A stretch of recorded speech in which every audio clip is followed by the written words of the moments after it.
It is a frequent occurrence. Someone takes up the spiritual path and tries to follow the dictates set forth in that path, down to the smallest detail. They treat goals and aspirations as a type of rule book that needs to be followed. If, as is to be expected, they do not succeed in each such detail, they can get into a cycle of self-criticism.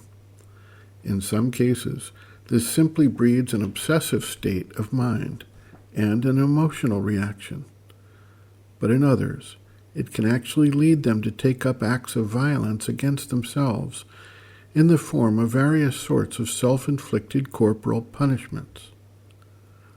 While it is a good thing that they are observing and paying attention to the little habits that generally go unnoticed, and they are intent on changing them in a positive direction, they seem to be going about things in a manner which is seriously counterproductive.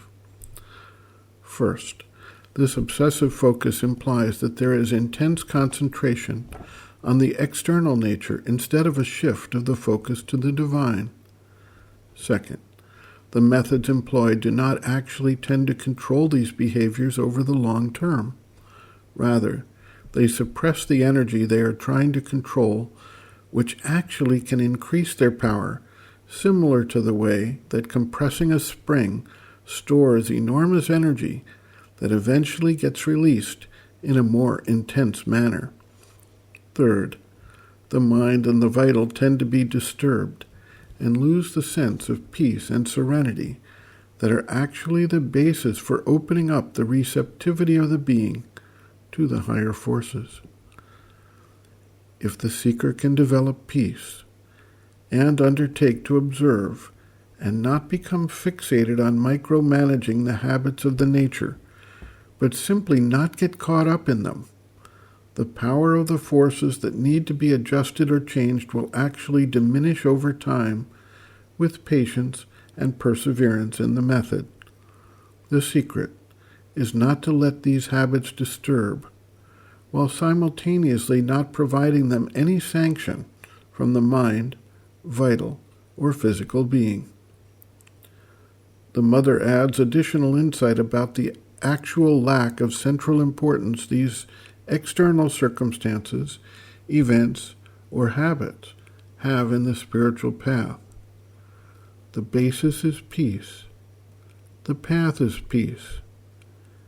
And the result is due to the receptivity and shift of focus that can only come when we reduce the importance of and focus on these external things, including those that take place within one's own province of being, so to speak.